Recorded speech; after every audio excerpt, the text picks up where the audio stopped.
Launch shalom टेरी मन्ना में आपका स्वागत है। और ये जो पेड़ आप देख रहे हैं सामने, ये बहुत सुंदर हो गया है। उसको देखते बनता है, सुंदर हरा भरा पेड़ है। थोड़ी देर में इसमें कलियाँ आएंगी, बहुत सुंदर वाइट फ्लावर्स आएंगे। क्या हुआ, कुछ दिन पहले जब मैंने नोटिस किया कि ये पेड़ बिल्कुल सूख गया, एकदम सूखा। कुछ सिर्फ डालियाँ में जैसे सूखी सूखी लकड़ी जैसा हो गया। और मैंने इसकी थोड़ी कटिंग भी करी थी। उसके बाद फिर मैंने देखती हूँ कि ये तो सूख रहा है, तो मुझे लगा ये नल है मेरा, हमारा यहाँ और पास में ये है। तो मैं सोचा कि चलो इसको उखाड़ ही देती हूँ, सूख गया है। लेकिन वो बहुत सुंदर लगता था जब खिलता था, तो मैंने कहा कोई बात नहीं, अभी सूख गया, इसको ठीक है, अब इसको मैं कुछ नहीं करती, सूख जाएगा अपने आप, खत्म हो जाएगा। फिर मुझे वो वाकया याद आया जब यीशु मसीह ने उस पेड़ को देखा। ये बहुत सुंदर पेड़ था, बहुत ही हरा भरा, और अचानक ये कैसे सूखा मुझे नहीं पता। तो यीशु मसीह ने जब उस पेड़ की तरफ गए, अंजीर के पेड़ की तरफ, आशा करी कि इसमें इतने सुंदर पत्ते हैं, क्योंकि कहते हैं कि इसमें पत्ते और फल एक साथ आते हैं। तो जब पेड़ पे पत्ते हैं मतलब कॉन्फिडेंट है या आपको कन्फर्म है कि उसमें फल जरूर होगा। यीशु मसीह ने इसीलिए उसके पास गए और फल की आशा की। जब नहीं देखा कि देखो सीजन फल का है और उस समय ये होना चाहिए फल उसमें, और वहाँ फल नहीं है, तो प्रभु यीशु मसीह बड़े गुस्सा हुए, नाराज हुए। उनको भूख लगी थी, वो मनुष्य स्वभाव में थे, और उन्होंने कहा कि अब से तुझमें फल ना लगे।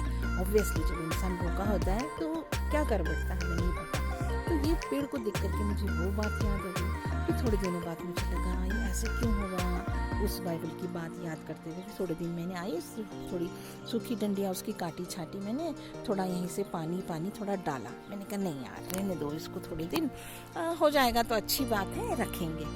और मैं देखती हूँ थोड़े दिनों में इतने प्यारे पत्ते आने लग गए। और आप देखिए इस पेड़ को जड़ से लेकर के, नीचे से लेकर के, आप देख सकते हैं ये ज़मीन है, ज़मीन से लेकर के अभी पेड़ इतने हाइट है, ये पूरा इतना हो गया। तब मुझे ये वचन याद आया कि देखो तुम मुझ में बने रहो, हाँ, तुम डालियाँ हो, मैं दाखलता हूँ। जो डाली मुझ में बनी रहती है वो बहुत फल फलती है। तो हमारे लिए एक मैसेज मुझे मिला, जैसे कि अगर हम परमेश्वर की आज्ञाकारिता में नहीं रहते हैं, उसके वचन में बने नहीं रहते, जल के सोते के पास अगर हमें परमेश्वर पिता के नज़दीकी में है, लेकिन उस जल को हम नहीं लेना मांगते हैं, अपने मर्जी करते, तो हम सूख जाते हैं। और जब हम जानते हैं कि परमेश्वर के वचन को याद करते हैं, कि वचन कहता है कि तुम मुझ में बने रहो, तब हम फलने फूलने लगते हैं, क्योंकि परमेश्वर के वचन को हम ग्रहण करते हैं, उसकी आज्ञाकारिता में जब हम रहते हैं। दूसरी बात, एक और बात मुझे याद आई, जो माली होता है और जो आता है उसका बाग का मालिक, और वो आकर के उसको कहता है कि ये पेड़ में 3 वर्ष से देख रहा हूँ जिसमें फल नहीं लग रहे।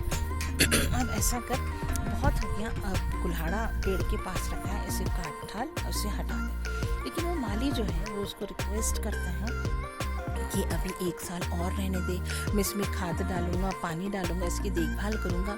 अगर ये फिर भी नहीं फलता है, फिर भी हरा भरा नहीं होता है, फलवंत नहीं होता है, तब इसे आप काट डालो। मतलब कुल्हाड़ा जड़ के पास रखा है, जिसकी वजह से हमें कभी भी परमेश्वर काट डाल सकता है। मतलब जीवन से प्रभु इच्छा रखता है कि हमारे जीवन में फल लगे, आत्मा के फल लगे। आत्मा के फलों को हम जानते हैं, गलातियों 5:22-23 में लिखा है, आत्मा के फल क्या है?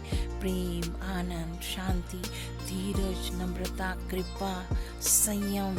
हाँ, ये सारी चीज़ें हमारे अंदर होनी चाहिए, जो परमेश्वर हमसे उम्मीद रखता है। तो इस तरह से हमें सीखने को मिलता है कि अगर हम इस पेड़ से भी, अगर हमारे लिए एक संदेश मिल रहा है कि प्रभु चाहता है कि हम उसमें बने रहें, क्योंकि परमेश्वर हमारे जीवन को हमेशा फलवंत चाहता है, कभी नहीं चाहता कि हम सूखे। तो इस पेड़ से मुझे पढ़ा, इन 2-3 चीज़ों को याद आया, और मुझे लगा कि मैं इस चीज़ को ज़रूर आप लोगों से शेयर करूँगी कि देखो। और जब इसकी मैंने थोड़ी सी कटिंग करी है ना, आपके जीवन में प्रभु दुख आने देता है, आपके जीवन में कुछ न कुछ सिखाना चाहता, तो वो काट छाट करता है, क्योंकि उसको मालूम है कि ये फल देने वाला पेड़ है, ये मुझ में बना रहना पसंद करता है। तो ये नहीं होना कि हमें परमेश्वर की दूर नहीं होना है कभी भी। जीवन का सोता प्रभु यीशु मसीह का जीवन का जल है परमेश्वर, उसके नज़दीक अगर हम रहते हैं, जैसे ये मेरा पेड़ है, ये नल है, और यहाँ से पूरा कभी भी पानी ओवरफ्लो होता है या गिरता भी है थोड़ा सा, तो हमेशा इसी पेड़ के पास जाता है। तो इस पेड़ को पूरी तरह से हरा भरा जड़ से देखिएगा, फिर उसकी काट छाट हुई और जब मैंने उसको शेप देने के लिए बांधा, फल पेड़ को देखिए कितना सुंदर हो गया। तो यही परमेश्वर मुझसे और आप सारे चाहते हैं कि हम हरे भरे रहें, परमेश्वर की आज्ञाकारिता में रहें, और परमेश्वर जब भी हमसे उम्मीद करे फल की, वो हमेशा हमसे देखे और हमारे जीवन से प्रसन्न हो और आशीष दे। श्राप नहीं, हम आशीष के बायस बने कि प्रभु हमें और आपको आशीष दे। अब से तुझमें हमेशा तू फलवंत रहे, तू फलता रहे। क्योंकि हम अगर देखते 118 और 25 में हमारी विनती है कि हे प्रभु, हम तुझसे विनती करते हैं कि अभी हमारे लिए सफलता दीजिए। हमारे जीवन में अगर कुछ सूख रहा है प्रभु, तो उसे सफलता दीजिए। साथ ही साथ मैं आपको दिखाना चाहूँगी, ये भी पेड़ है, ये एक पेड़ है, यहाँ से देखिए पूरा ग्रीन हो गया, ये पूरा सूख गया था। हम भी यही सोच रहे थे कि इसको भी हम हटा देंगे क्योंकि ये रास्ते में है और ये बारिश जारी है। तो ये पेड़ फिर भी जब इसको देखते हैं तो पता चलता है कि अब ये सुंदर हो गया है। तो हमारे जीवन में ये ऋतु आते हैं, जैसे मौसम आते हैं, पतझड़ का मौसम होता है, उसके बाद कोपले आने का बसंत मौसम होता है। इन सब मौसमों को जैसे हमारे जीवन में भी उतार चढ़ाव होते हैं, हमें निराश नहीं होना। हमेशा एक काली रात के बाद सुनहरी सुबह जरूर आएगी।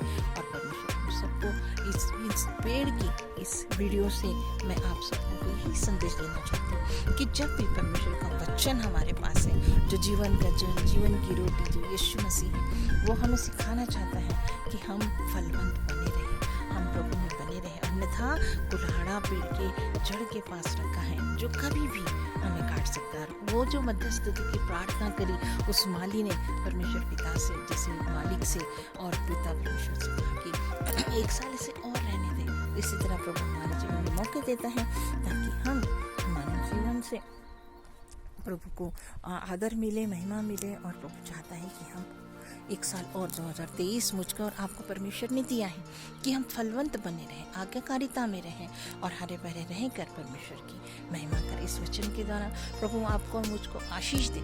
और एक आशीष है छोटी सी, मैं एंड करने से पहले बताऊंगी कि इसमें लिखा है, यूहन्ना 15:7 में लिखा है, यदि तुम मुझ में बने रहो तो तुम जो चाहो मांगो तुम्हारे लिए हो जाएगा।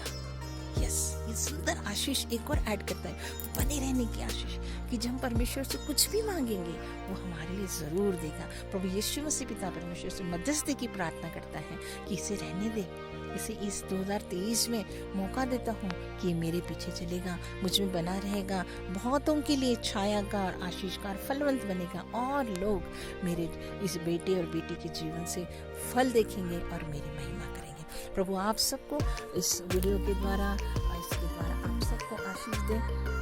इस वीडियो को वॉच करने के बाद आप इसे लाइक कीजिएगा, शेयर कीजिएगा। अनेक लोगों को ये चेतावनी भरा है और आशीषों भरा है, प्रॉमिस भरा वीडियो है, और इसको सब्सक्राइब करिए और आशीष। God bless you.